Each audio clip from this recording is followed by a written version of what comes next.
Welcome to Mufti Nadeem Hussaini official YouTube channel.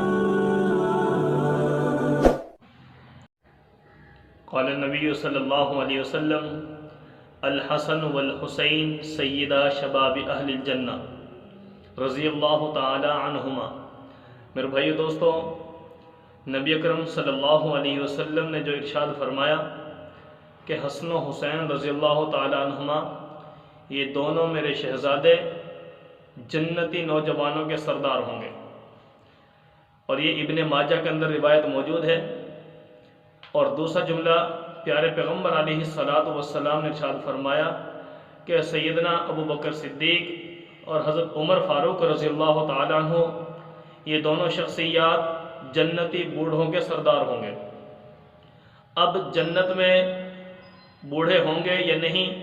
تو پھر ان حضرات کا نام کیوں لے دیا کہ جنتی بوڑھوں کے سردار ہوں گے؟ وہاں پہ تو سارے کے سارے نوجوان ہوں گے۔ تو میرے دوستو، اس سوال کا جواب یہ ہے کہ پیارے پیغمبر علیہ الصلوۃ والسلام نے ارشاد فرمایا کہ جنت میں کوئی بھی بڑھاپے کی حالت میں نہیں جائے گا۔ جو بھی بوڑھا ہوگا وہ بھی جوانی کی حالت میں دنیا سے یعنی بڑھاپے کی حالت میں دنیا سے گیا، وہ بھی جوانی کی حالت میں جنت میں داخل ہوگا۔ تو اس لیے میرے دوستو، اس سوال کا جواب یہ بنا کہ جو شخص جوانی کی حالت میں دنیا سے چلا گیا تو اس کو قیامت کے دن جنت میں جوانی ہی نصیب ہوگی، اور اس جوان کا سردار سیدنا امام حسین اور امام حسن رضی اللہ تعالیٰ عنہما ہوں گے۔ اور وہ حضرات جو دنیا سے بڑھاپے کی عمر میں گئے تو ان حضرات کے لیے سرداری سیدنا ابو بکر صدیق رضی اللہ تعالیٰ عنہ، حضرت عمر فاروق رضی اللہ تعالیٰ عنہ، ان دونوں حضرات کو ان بوڑھوں کی سرداری نصیب ہوگی۔ تو گویا جوان سارے ہی ہوں گے، لیکن جو جوانی میں دنیا سے جائے گا ان کے سردار حسن و حسین رضی اللہ عنہما،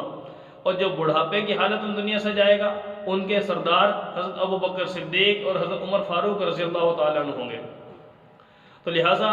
میرے پیارے پیغمبر علیہ الصلوۃ والسلام نے اپنے ان شہزادوں کو، ان دو نوجوان صحابہ کو، اپنے نواسہ کو جو جنتی نوجوان کا سردار قرار فرمایا ہے، تو میرے دوستو یہ ان کی عظمت ہے، ان کی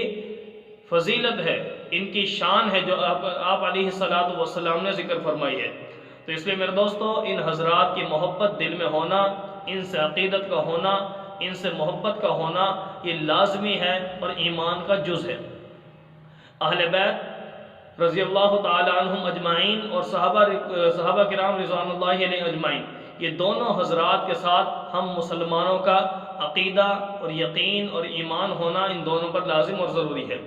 صحابہ کو بھی ماننا ہے، اہل بیت کو بھی ماننا ہے، صحابہ کی ازواج کو بھی ماننا ہے، اہل بیت کی ازواج کو بھی ماننا ہے، پیغمبر کی ازواج کو بھی ماننا ہے، پیغمبر کی آل اولاد کو بھی ماننا ہے۔ تو لہٰذا میرے دوستو، پیارے آقا صلی اللہ علیہ وسلم نے جو ان کے بارے میں ارشاد فرمایا کہ جنتی نوجوانوں کے سردار ہوں گے، جنت میں ان کا اعلیٰ مقام، ان کا مرتبہ، ان کا کیا ہوگا، ان کے لیے اللہ رب العالمین نے پیارے پیغمبر علیہ الصلوۃ والسلام کی زبانی ارشاد فرما دیا۔ ابن ماجہ کی روایت ہے، الحسن والحسین سیدہ شباب اہل الجنہ رضی اللہ تعالی عنہما۔ تو اس کے علاوہ ان حضرات کے اور بھی فضائل بہت سے وارد ہوئے احادیث کے اندر۔ میرے دوستو، پیارے پیغمبر علیہ الصلوۃ والسلام کو اپنے ان دو شہزادوں سے کمال درجے کی محبت یہ تھی کہ نماز کے دوران بھی اگر یہ صحابہ، یہ حضرات پیغمبر علیہ الصلوۃ والسلام کی پشت پر سوار ہو جاتے، آپ علیہ الصلوۃ والسلام ان کی خاطر سجدے کو لمبا فرما دیا کرتے تھے۔ یہ ہے ان سے محبت،